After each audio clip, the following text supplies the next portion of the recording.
Olá meus amigos, aqui é o professor Ronaldo Bastos e no vídeo de hoje dessa série, As Regras da Política, eu quero falar para vocês, explicar para vocês por que o presidente está negociando com o Centrão, por que Bolsonaro está negociando com o Centrão, né? Tanto oferecendo cargos em ministérios e principalmente nas estatais em troca de apoio político. Bom, o que é o Centrão? O Centrão é um conjunto de partidos que não tem muita ideologia, que querem sempre estar no governo e que não tem uma indicação de um presidente da República pertencente a esses partidos. Então, eles negociam o seu apoio político no Congresso em troca de cargos, tanto nos ministérios quanto nas estatais.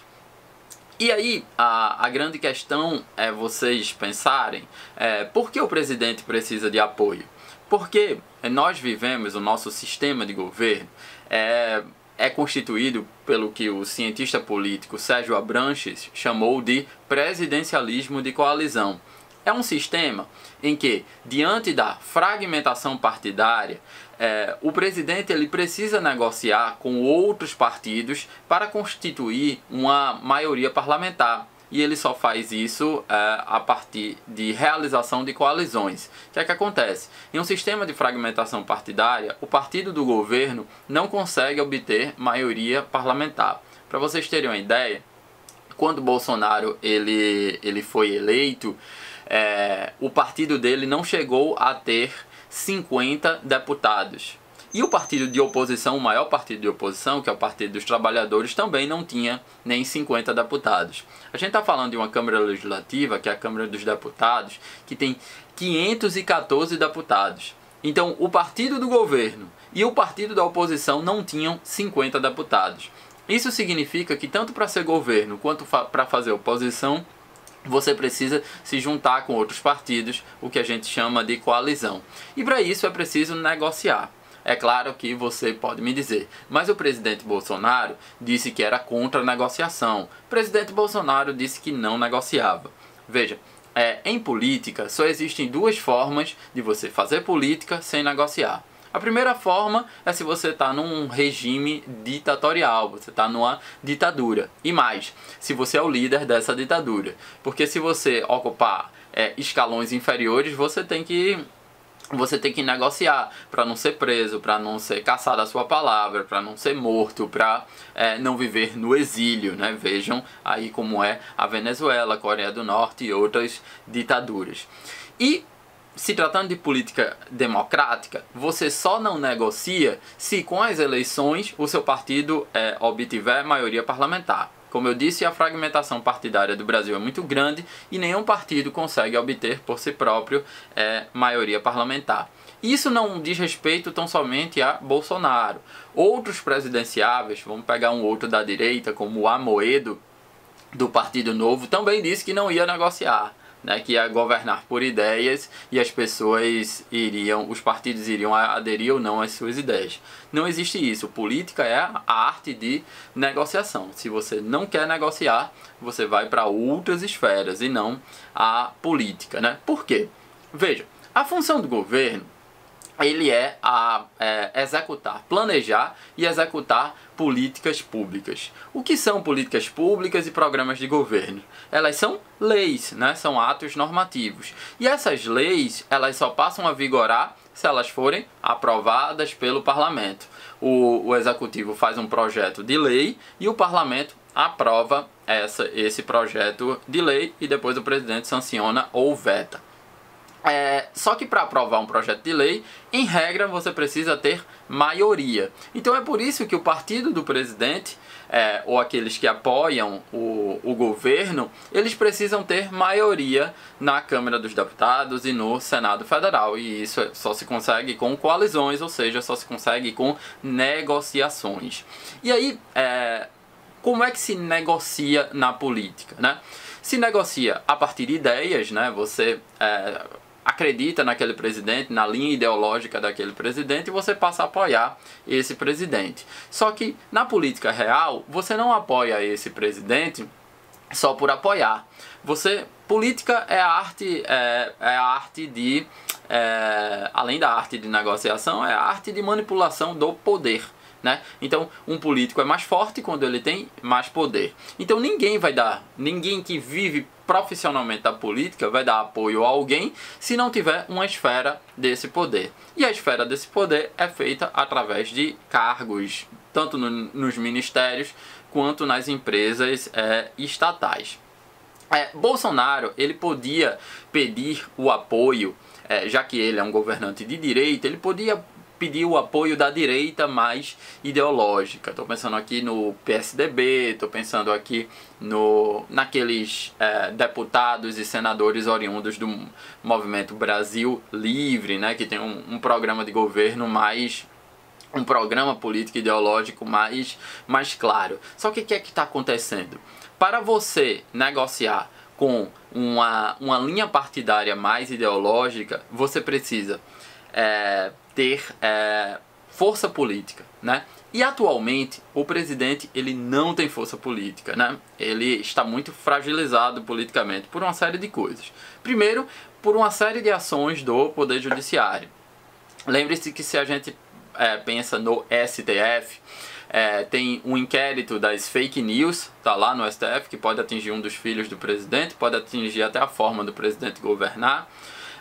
Temos o inquérito decorrente das denúncias de Sérgio Moro. Temos o próprio mandado de segurança que inviabilizou a nomeação do diretor-geral da Polícia Federal. Tem outras ações no judiciário, como a ação que ordena que o governo apresente o exame médico de Bolsonaro. Tem uma nova ação agora, o presidente tem menos de 2 dias, se eu não me engano, nesse momento, para apresentar a prova de que houve fraude nas eleições. Não sei se você se lembra, em um discurso, o presidente disse que as eleições foram fraudadas e ele tem provas disso. Então, ele está sendo acossado pelo judiciário.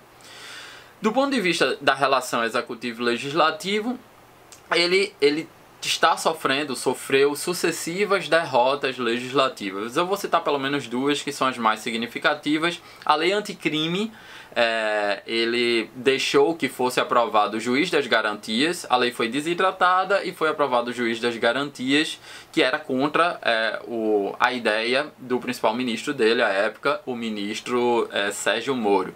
E agora foi aprovado no Senado um pacote de ajuda aos estados, que a ideia do governo era que fosse proibido por 18 meses o aumento do salário dos servidores públicos. Só que o Senado criou tanta emenda parlamentar, criou tanta exceção a isso, que agora o aumento é regra e não mais exceção. E agora está um movimento, não sei se vocês estão acompanhando, para o presidente vetar esse apoio aos estados, né? E na Câmara dos Deputados existem já, além de ser a Câmara dos Deputados ser comandada, o presidente da Câmara ser um desafeto do presidente Bolsonaro atualmente, que é o Rodrigo Maia, já existem 36 pedidos de abertura de processo de impeachment.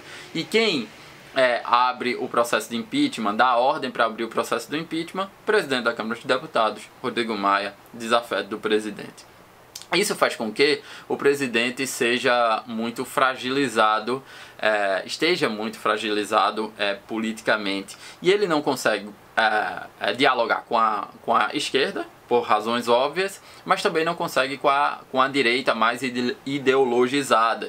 Porque essa direita ela tem noção do que os analistas políticos estão debatendo nos congressos, de que o próximo presidente da República será um presidente provavelmente de direita, né? Então, essa direita mais ideologizada, que tem condições de apresentar um presidente da República, pense no PSDB, que está investindo no Dória, sempre surge um Luciano Huck, talvez o Witzel, talvez o próprio Sérgio Moro, todos esses candidatos mais atrelados à direita.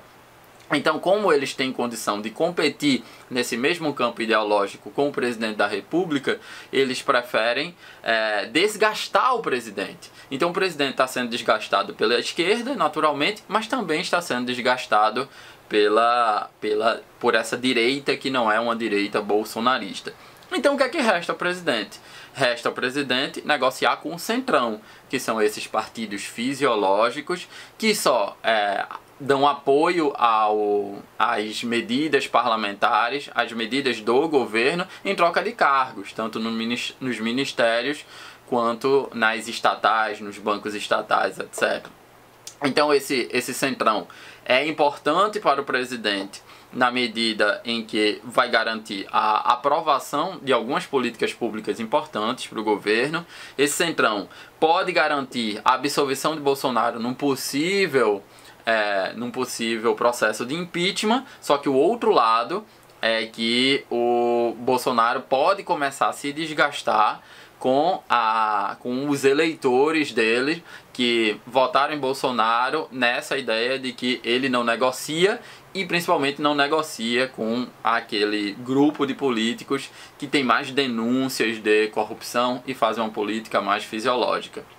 Então, Bolsonaro está sendo atacado de todos os lados e está convivendo com a realidade em que eles têm que fazer o que em economia a gente chama de trade-off. Né? Ele está num ponto de inflexão e ele vai ter que decidir se vai para um lado ou vai para o outro. Vai ter que medir quais são os custos de oportunidade de se aproximar ao Centrão ou sair do Centrão e não aprovar nenhuma política e correr o risco de ser impeachmentado. É esse o comentário de hoje. Espero que vocês gostem. Até uma próxima. Tchau.